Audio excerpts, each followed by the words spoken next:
आज रात मैं घर परिवार के विषय में बात करना चाहता हूँ। भजन संहिता 11 में एक प्रसिद्ध पद है जिसे आप में से बहुत लोग जानते होंगे। यदि नेव नष्ट की जाए तो धर्मी क्या करें? यदि नेव नष्ट की जाए और किसी भी समाज की नींव परिवार होता है।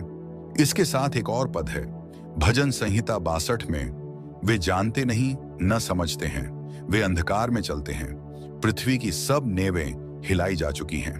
क्या यह हमारे समय जैसा नहीं लगता? धरती की सारी नींवें डगमगा रही हैं और हम अंधकार में चल रहे हैं, ठोकर खा रहे हैं। यीशु ने कहा, मैं जगत का ज्योति हूं और वही हमें ज्योति प्रदान कर सकता है। अब मैं एक ऐसे व्यक्ति का उल्लेख करना चाहता हूं जिसके साथ मैंने 42 वर्षों तक घर साझा किया है। वह हमारी 5 संतान की मां है और हमारे 16 पोते पोतियों की दादी भी हैं। वह आज यहां मंच पर मौजूद हैं। पिछली गर्मियों में इंग्लैंड मिशन के दौरान वह अधिकतर समय अस्पताल में थीं।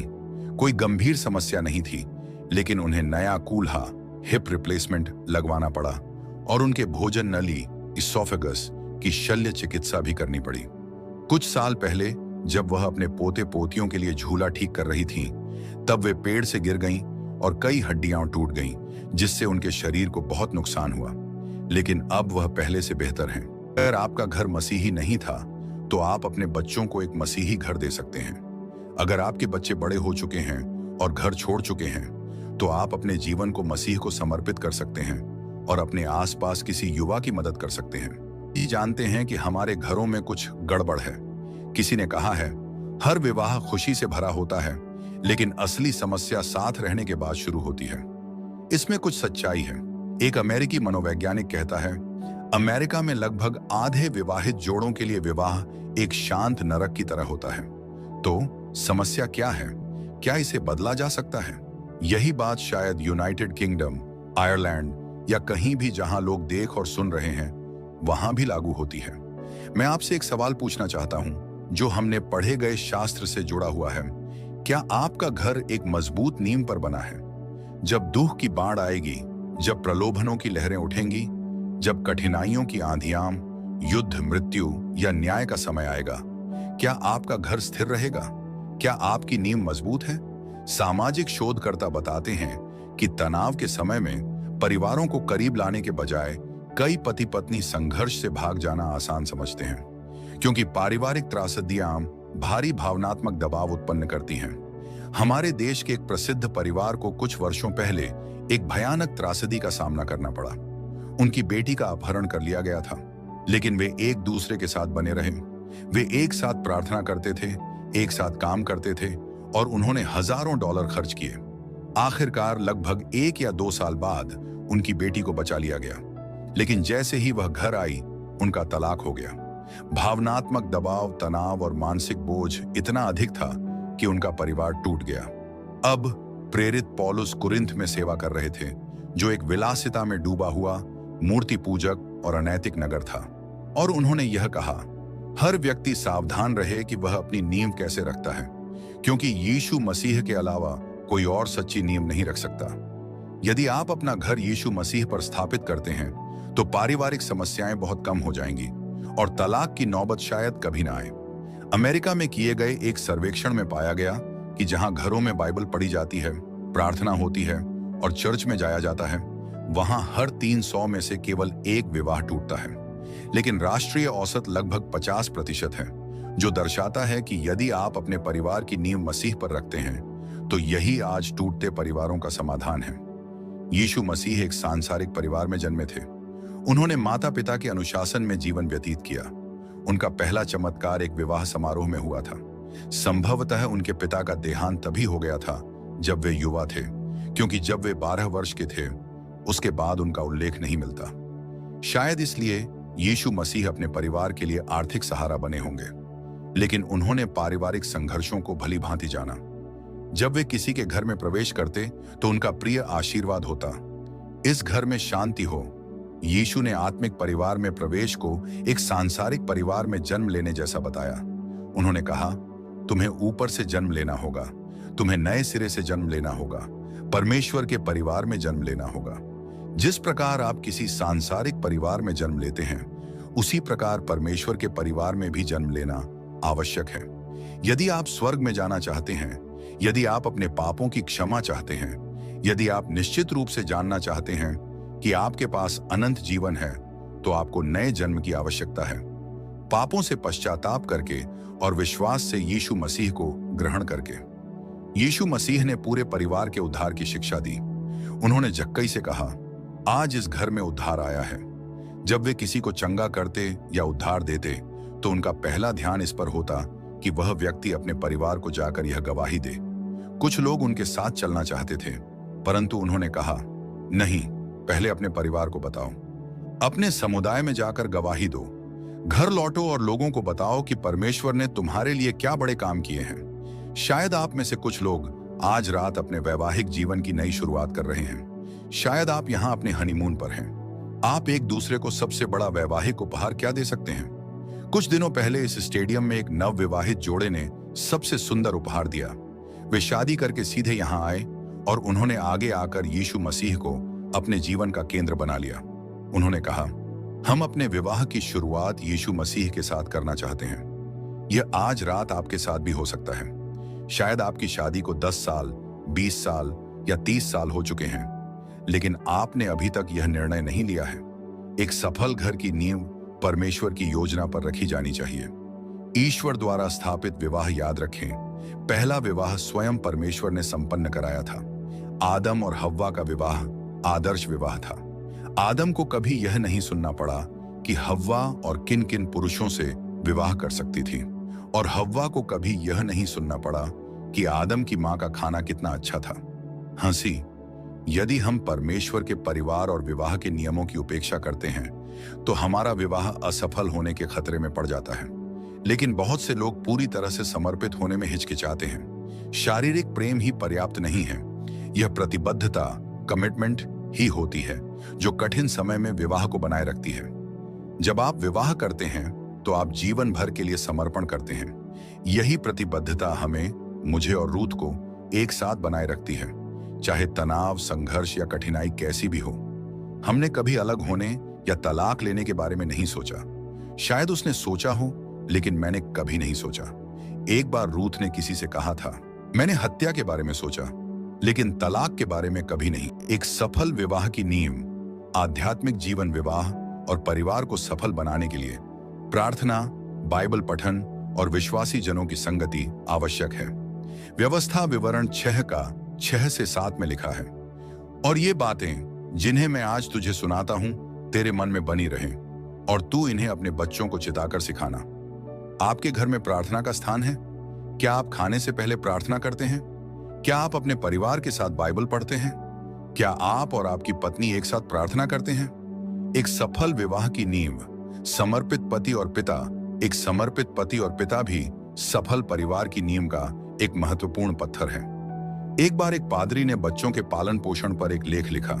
जब उनके कोई संतान नहीं थी, तो उन्होंने शीर्षक दिया, बच्चों को पालने के 10 नियम। जब पहला बच्चा हुआ, तो उन्होंने शीर्षक बदल दिया, बच्चों का पालन करने के 10 सुझाव। जब तीसरा बच्चा हुआ, तो उन्होंने फिर शीर्षक बदला, बच्चों को पालने के 10 संकेत। जब 5वां बच्चा हुआ, तो उन्होंने लिखना ही बंद कर दिया। मैं भी एक समय बच्चों के पालन पोषण पर बहुत आत्मविश्वासी था, लेकिन फिर मैंने अनुभव किया कि हमें परमेश्वर के ज्ञान पर निर्भर रहना चाहिए। एक सफल परिवार की नींव, पति, पत्नी और संतान का समर्पण। एक सच्चे पति का समर्पण। जब हमारे 5 बच्चे हो गए, तो मैंने अपनी पत्नी को पालन पोषण की जिम्मेदारी सौंप दी, और उसने इसे अद्भुत तरीके से निभाया। परिवार की जिम्मेदारी बहुत बड़ी होती है। जब एक पुरुष अपनी पत्नी से उसी तरह प्रेम करता है जिस प्रकार मसीह ने कलीसिया से किया, तो पत्नी के लिए पति के प्रति समर्पित रहना आसान हो जाता है। पति कोई तानाशाह नहीं होता जो अपने परिवार पर लोहे की छड़ी से शासन करे, बल्कि वह एक संगीत निर्देशक, कंडक्टर के समान होता है, जो धैर्यपूर्वक और संतुलित रूप से अपने परिवार का मार्गदर्शन करता है। क्या आप ऐसे ही एक पति हैं? बाइबल कहती है, अपनी जवानी की पत्नी के साथ आनंद पूर्वक जीवन बिताओ। ये नहीं कहती कि जवानी की नई पत्नी खोजो। कई पुरुष 40, 50, 60 की उम्र में अपनी मर्दानगी साबित करने के लिए नई लड़कियों की तलाश में निकलते हैं, लेकिन यह कोई प्रतिबद्धता नहीं है, बल्कि यह परमेश्वर के विरुद्ध पाप है। आजकल कुछ फिल्में व्यभिचार, एडल्ट्री, को एक सकारात्मक अनुभव की तरह दिखाती है। ऐसे झूठ पर कभी विश्वास मत करना। बाइबल कहती है कि अविश्वास, बेवफाई नरक का रास्ता है। 2. एक सच्ची पत्नी और मां का समर्पण। नेपोलियन ने कहा था, फ्रांस की सबसे बड़ी जरूरत समर्पित माताएं हैं। आज की दुनिया में महिलाओं के बीच एक नया संकट बढ़ रहा है, शराब और नशीली दवाओं की लत। क्यों? क्योंकि उनके पास मसीह नहीं है। बच्चों को पालने और परिवार चलाने के लिए एक स्त्री को एक शक्ति स्रोत की आवश्यकता होती है, और वह शक्ति परमेश्वर से आती है। एक अच्छा पति बनने के लिए जैसे मसीह की आवश्यकता होती है, वैसे ही एक अच्छी पत्नी और मां बनने के लिए भी मसीह की आवश्यकता होती है। आज कई महिलाएं अपनी समस्याओं से बचने के लिए गलत साधनों की ओर मुड़ रही हैं, लेकिन यदि वे मसीह में आती हैं तो उन्हें सही मार्गदर्शन और शक्ति मिलेगी। मैं जानता हूं कि आज की आर्थिक परिस्थिति में महिलाओं को भी काम पर जाना पड़ता है, और मैं उन महिलाओं की सराहना करता हूं जो अपने परिवार की मदद के लिए कड़ी मेहनत करती हैं। 3. एक सफल परिवार के लिए अनुशासित और आज्ञाकारी संतान। बच्चों को प्रेम और अनुशासन दोनों की आवश्यकता होती है, लेकिन इन दोनों के बीच संतुलन भी जरूरी है। एक मनोवैज्ञानिक ने कहा, यदि आपके बच्चे विद्रोही हो जाते हैं तो भी उनसे प्रेम करना कभी मत छोड़ो। वे इस दौर से गुजर जाएंगे, और जब वे इससे बाहर आएंगे तो आपके प्रेम को पाकर वापस लौट आएंगे। बाइबल कहती है, बालक को उसी मार्ग की शिक्षा दे जिसमें उसे चलना चाहिए, तो वह वृद्ध होकर भी उससे न हटेगा। नीति वचन 22:6। यदि आप अपने बच्चों को प्रेम और अनुशासन में सही दिशा देते हैं तो वे एक दिन जरूर वापस लौटेंगे। जैसे उद्धव पुत्र द प्रोडिगल सन वापस आया था, उसके पिता ने कभी उसका प्रेम नहीं छोड़ा और आखिरकार वह वापस लौट आया। परमेश्वर का महान कार्य, परिवारों का पुनर्स्थापन। महान चमत्कार होते हैं। परमेश्वर आज भी परिवारों में अद्भुत काम कर रहे हैं। आपके सामाजिक और पारिवारिक उत्तरदायित्व आपके मसीह के प्रति व्यक्तिगत उत्तरदायित्व को और भी महत्वपूर्ण बना देते हैं। अगर आज आप अपने परिवार के साथ यहाँ हैं तो परमेश्वर आपसे कह रहे हैं, आ तू और तेरा सारा घराना जहाज सुरक्षित स्थान में आ। उत्पत्ति 7:1। बाइबल कहती है, आओ, पति पत्नी साथ आए, पिता पुत्र साथ आए, मां बेटी साथ आए। यदि कोई अकेला है वह भी आए, लेकिन बिना मसीह को जाने यहां से मत जाए, क्योंकि मसीह के बिना आप सही पति नहीं बन सकते, आप सही पत्नी नहीं बन सकती, आप अच्छे माता पिता नहीं बन सकते, आप अच्छे संतान नहीं बन सकते। आज आपने यह संदेश सुना है तो अब आपकी जिम्मेदारी बढ़ गई है। बाइबल कहती है, देखो अभी वह प्रसन्नता का समय है, देखो अभी उद्धार का दिन है। 2 कुरिन्थियों 6:2। और फिर यह चेतावनी भी देती है, जो मनुष्य बार बार चेताया जाए और फिर भी अपने मन को कठोर करे, वह अचानक नष्ट कर दिया जाएगा और फिर उसके लिए कोई उपाय न रहेगा। नीति वचन 29:1। 2. एक परिवार की गवाही, परमेश्वर का परिवर्तनकारी सामर्थ्य। एक महिला ने लिखा, प्रिय डॉ. ग्राहम, पिछले वर्ष इस समय मेरे तलाक के कागज तैयार हो चुके थे। मेरा पति एक खनिक माइनर था जो हड़ताल पर था। मेरे बच्चों की जिंदगी मेरी गलतियों के कारण बिखर गई थी। मेरा 13 साल का बेटा अपराध के रास्ते पर जा रहा था। मेरी बेटी कॉलेज के बाद बेरोजगारी और मेरे पापों से दुखी थी। मैं कई वर्षों तक अंधविश्वास और टोना टोटके में पड़ी रही। मैं भविष्य बताने वाले कार्ड पढ़ती थी और सीधे नरक की ओर जा रही थी। मेरा विवाह 21 साल तक अच्छा रहा, लेकिन फिर सब कुछ टूट गया। फिर एक दिन मेरे पति ने एक बस देखी जिस पर लिखा था, बिली ग्राहम को सुनना सार्थक है। यह बस बार बार उसके सामने से गुजरी, मानो कोई उसे बुला रहा था। अंत में एक उदास और बरसात की रात उसने मुझे भी अपने साथ बुलाया। हम दोनों बिली ग्राहम की सभा में गए। मैं गुस्से में थी, मुझे यह सब मूर्खता लग रही थी, लेकिन उसी रात यीशु ने मेरा दिल तोड़ दिया। मैं उसके सामने पूरी तरह टूट गई और अपने पाप स्वीकार किए।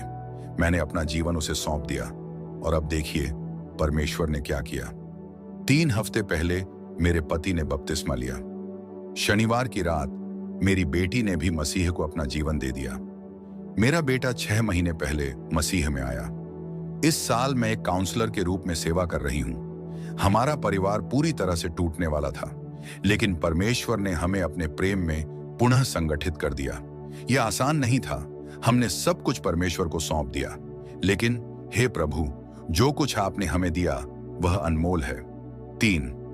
आज ही अपना जीवन मसीह को सौंपें। आप क्या करें? मैं आपसे यही कहूंगा, जो हजारों लोग पहले ही कर चुके हैं वही करें। अपनी जगह से उठें, आगे आए, मसीह के सामने अपने पाप स्वीकार करें। कहें, मैं एक पापी हूं, मुझे मसीह की आवश्यकता है। मैं चाहता हूं कि वह मेरे जीवन में आए। मैं चाहता हूं कि वह मेरे परिवार में आए। मैं अपना जीवन उसे सौंपने के लिए तैयार हूं। आज यही समय है, यही दिन है। क्या आप तैयार हैं?